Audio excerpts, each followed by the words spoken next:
Students, economics के इस CUET की स्टडीज में आज हम करेंगे money and banking. Money and banking हमारा मैक्रो इकोनॉमिक्स का पार्ट है। माइक्रो इकोनॉमिक्स के जितने यूनिट्स हैं वो हमने कर लिए हैं। अब मनी की रिवीजन स्टार्ट करते हैं। सबसे पहले हम समझते हैं कि मनी क्या है। मनी, जिसके पहले हमारा था बार्टर। बार्टर सिस्टम भी हमारा मीडियम ऑफ एक्सचेंज था, जिससे हम एक कमोडिटी को परचेज करते थे इन एक्सचेंज ऑफ कोई दूसरी कमोडिटी।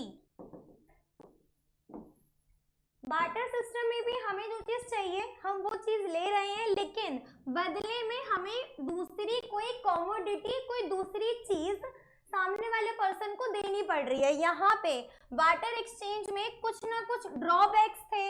उन ड्रॉबैक्स की वजह से money as a medium of exchange हमारे इकोनॉमी में आया। अब इसको हम समझते हैं, मनी एक मीडियम ऑफ एक्सचेंज है। मीडियम ऑफ एक्सचेंज का मतलब जिसको हम एक्सचेंज कर सकते हैं अपने किसी चीज के लेने के लिए। आज के टाइम पे मुझे ये पेन खरीदना है, मैं शॉप पे जा रही हूँ, पेन लेके उसके बदले में मुझे उनको मनी 10 रुपीज एक नोट है मेरे पास, वो मैं उनको दे रही हूँ। बहुत ईजी है आज के टाइम पे। यही अगर हम बार्टर एक्सचेंज में जाएं, बार्टर में क्या, मुझे ये पेन चाहिए, मुझे ऐसे पर्सन को ढूंढना होगा जिसके पास ये पेन मुझे मिलेगा और मुझे बदले में कोई दूसरा सामान देना पड़ेगा। फॉर एग्जांपल मैं पेंसिल के बदले पेन लेने जा रही हूँ, तो मुझे एक ऐसा पर्सन ढूंढना पड़ेगा जो मुझे पेन देगा, बदले में मुझसे पेंसिल लेगा। तो यहाँ पे बहुत सारे ड्रॉबैक्स थे कि हमें उन पर्सन को, उसी पर्सन को ढूंढना है। मुझे जो चाहिए वो उस पर्सन के पास होगा, उस पर्सन को जो चीज की जरूरत है वो मेरे पास होंगी। तो इन सब के लिए हमारा मनी आया। मीडियम ऑफ एक्सचेंज की तरह हम इसको यूज करते हैं। देन मेजर ऑफ वैल्यू, इसका मतलब क्या है कि जो भी हमारे पास मनी, करेंसी या हमारे पास जो कॉइन्स हैं उनकी एक वैल्यू है, वो वैल्यू फिक्स है। हमें पता है ये 100 रुपीज का नोट है, तो ये 100 का आज भी रहेगा, कल भी रहेगा, 2 साल पहले भी था, 2 साल बाद भी होगा। इस 100 रुपीज की वैल्यू चेंज नहीं होगी, वो उसकी वैल्यू हो गई। स्टोर ऑफ वैल्यू, हम मनी को स्टोर करके रख सकते हैं, लेकिन बार्टर में क्या प्रॉब्लम थी, अगर कोई पेरिशेबल आइटम है उसको हम बहुत दिनों तक स्टोर नहीं कर सकते थे। बट यहाँ मनी की बात करें, आप पेपर नोट को बहुत दिनों तक स्टोर कर सकते हो।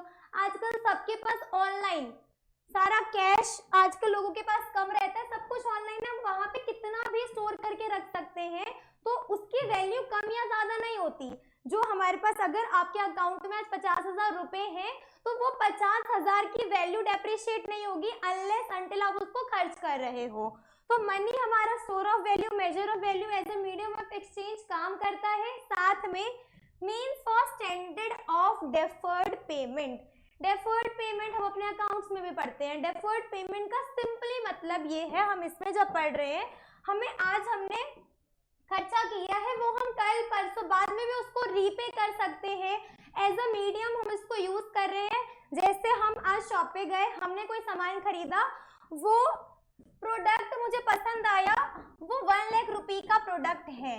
यहाँ पर डील अगर हमने कर ली, मेरे पास अभी 1 लाख रुपीज नहीं है, मैंने 50,000 कैश अभी उनको दिया, रिमेनिंग 50,000 मैं उनको बाद में दे सकती हूँ। इस तरह से भी हम मनी का यूज कर सकते हैं।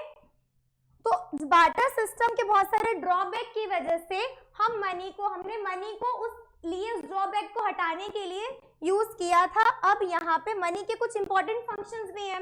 मनी क्या क्या रोल प्ले करता है, ये सब हमारे CUET के पॉइंट ऑफ व्यू से बहुत ज्यादा इंपॉर्टेंट है। अब सबसे पहला, ये एक मीडियम की तरह काम कर रहा है, किस चीज का, एक्सचेंज का। हम आसानी से कोई भी चीज लेने जा रहे हैं। फॉर एग्जाम्पल यहाँ हम समझते हैं, आप एक शॉप पे गए, वहां से आपने रजिस्टर परचेज करना है। अब इस रजिस्टर की वैल्यू, अगर हमारे पास मनी एज अ मेजर नहीं होता या मनी अगर नहीं है, तब हमें सबसे पहले तो एक ऐसा पर्सन ढूंढना पड़ेगा जिसको रजिस्टर सेल करना है, जिसके पास रजिस्टर है। अभी हम लोगों को पता है हमें वहां जाना है, रजिस्टर परचेज करना है, उसका एक प्राइस है, उस प्राइस के अकॉर्डिंग हम उसको पे करेंगे, वो लेके आएंगे और काम खत्म। बट जब हमारे पास मनी नहीं है, तो उस केस पर्सन को, जिसके पास हम चीज खरीदने ले जा रहे हैं, उसको क्या चीज की जरूरत है। रजिस्टर के बदले पेन, पेंसिल, क्लॉथ, कुछ भी उस चीज के लिए नीड के बदले हमें वो चीज ढूंढनी पड़ रही है। बट मनी ने ये सारी प्रॉब्लम हमारी सॉल्व कर दी। ये as a medium of exchange काम करता है। Measure of value, standard of deferred payment और स्टोर ऑफ वैल्यू, ये सारे फंक्शंस हैं मनी के जो मनी प्ले करता है। अब इवोल्यूशन ऑफ मनी, ये कॉन्सेप्ट है हमारे सीयूईटी में कि मनी का इवोल्यूशन कैसे हुआ। सबसे पहले क्या था, कमोडिटी मनी। कमोडिटी मनी क्या होती है, जिसकी जो मनी है उसकी वैल्यू डिराइव की जाती है कमोडिटी लाइक गोल्ड और सिल्वर।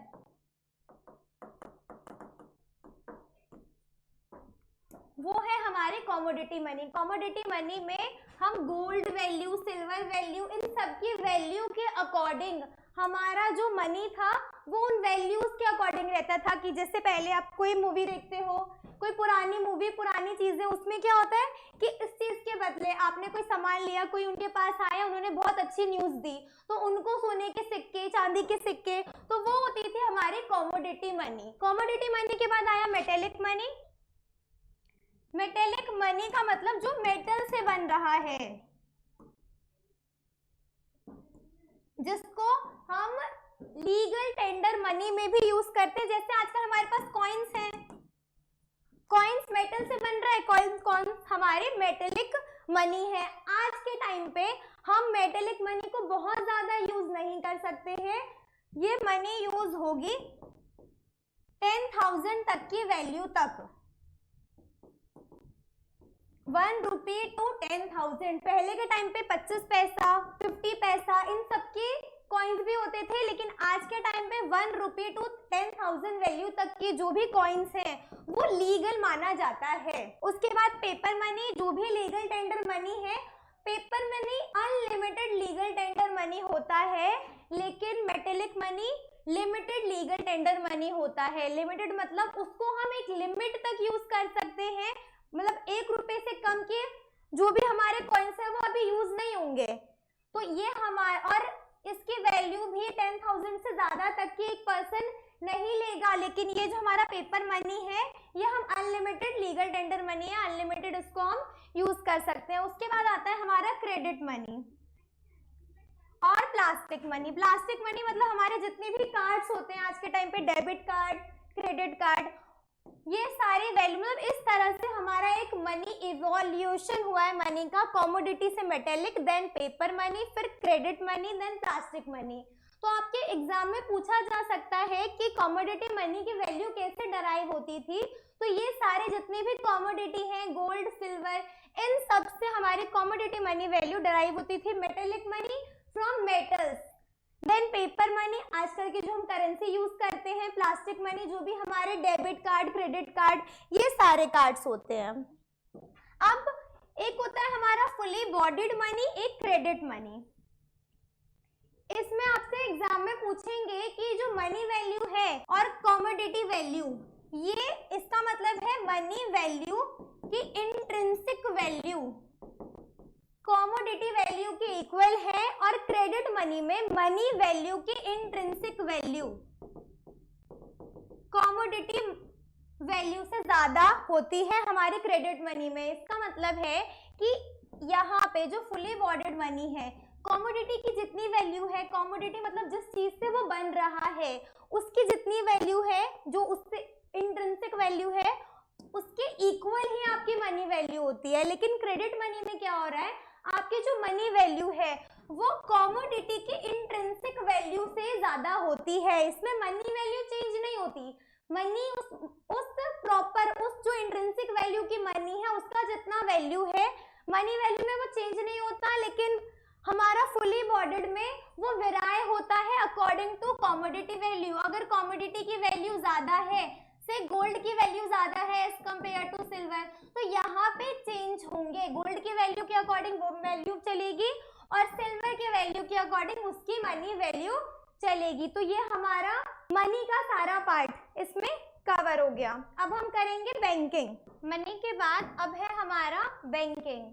बैंकिंग सबसे पहले बैंकिंग में आता है कमर्शियल बैंक। हमें पता है दो बैंक है, कमर्शियल बैंक और सेंट्रल बैंक। हमारे CUET के सिलेबस में कमर्शियल बैंक, सेंट्रल बैंक दोनों के बारे में है, दोनों के फंक्शंस है मेनली, उससे ज्यादा हम और कुछ नहीं करेंगे। सबसे पहले हम समझते हैं कमर्शियल बैंक क्या है।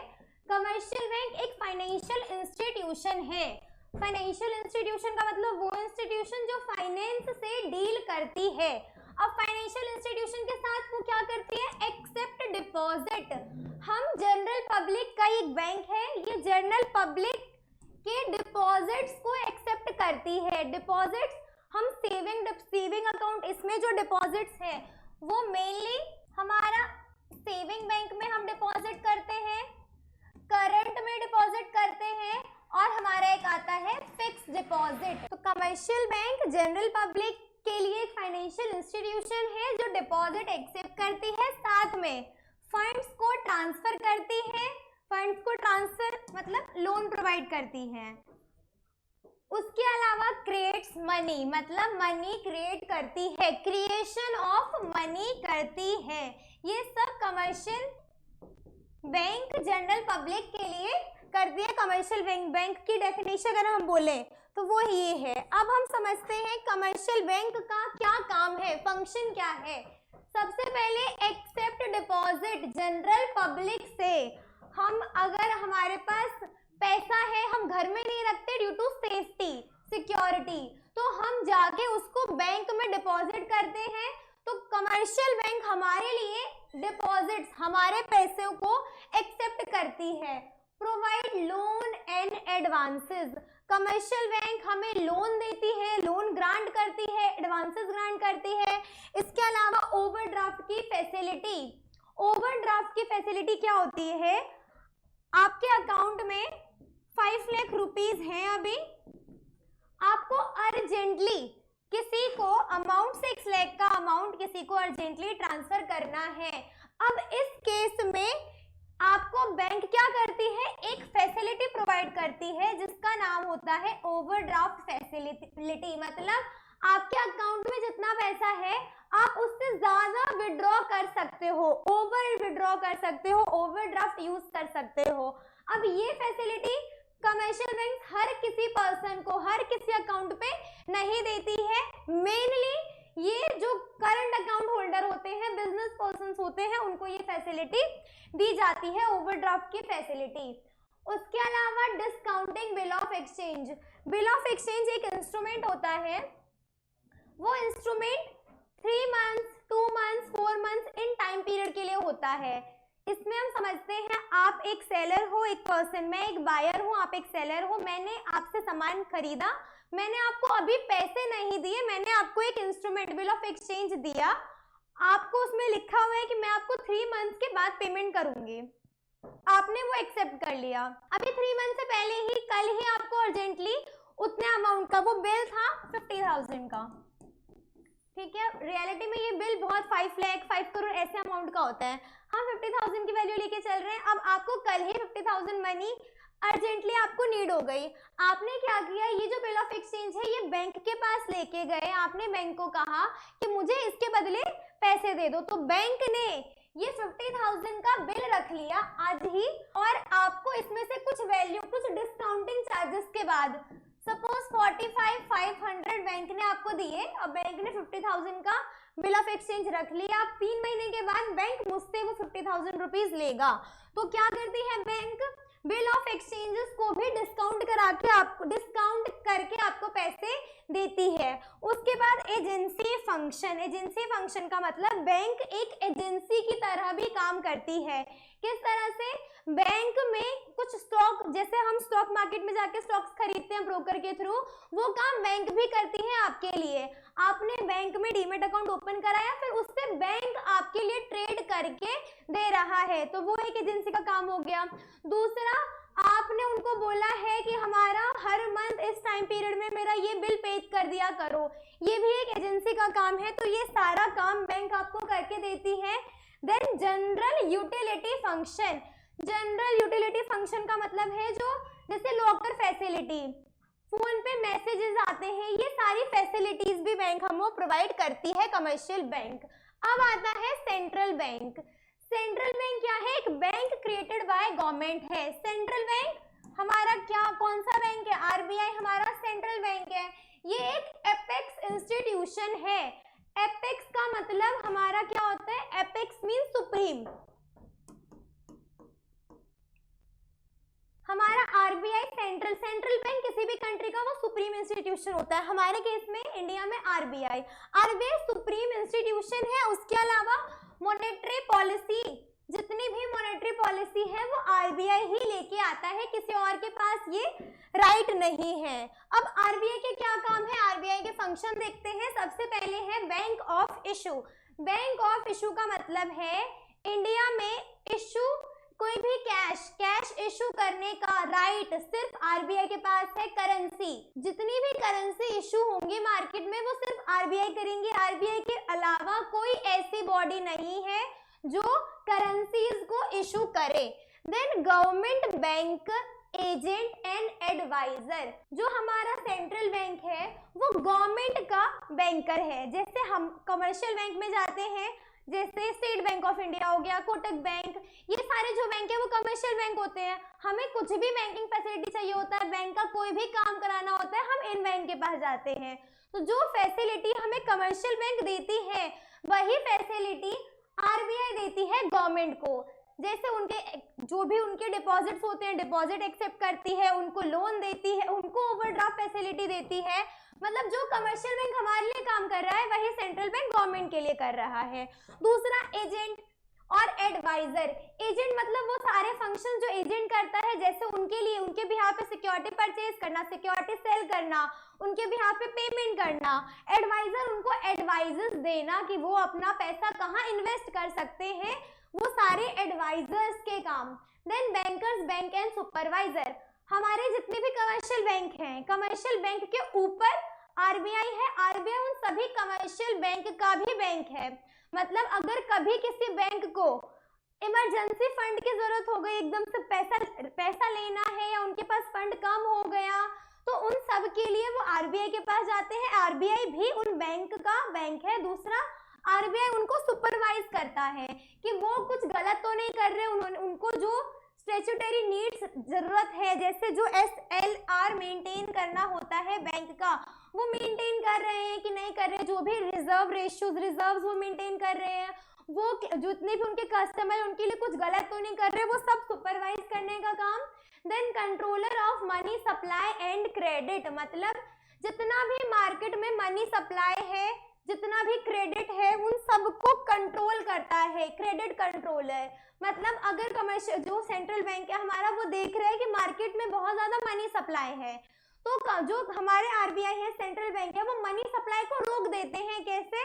वो क्या करते हैं, रेट्स बढ़ा देते हैं, जिससे इंटरेस्ट रेट अगर बढ़ जाएगा तो लोग लोन नहीं लेंगे, या फिर ऐसी नई पॉलिसीज ले आते हैं, अपने सिक्योरिटी मार्केट्स में सेल कर देते हैं, वो सिक्योरिटी परचेज किया जाता है, जिससे मार्केट में जो मनी सप्लाई है वो कम हो जाता है। इसी तरह मार्केट में मनी सप्लाई कम है तो उसको बढ़ाया जाता है। उसको बढ़ाने के लिए आरबीआई अपने जो भी रेट्स हैं वो सारे रेट्स कम कर देते हैं, इंटरेस्ट रेट कम हो जाता है, लोग लोन लेते हैं।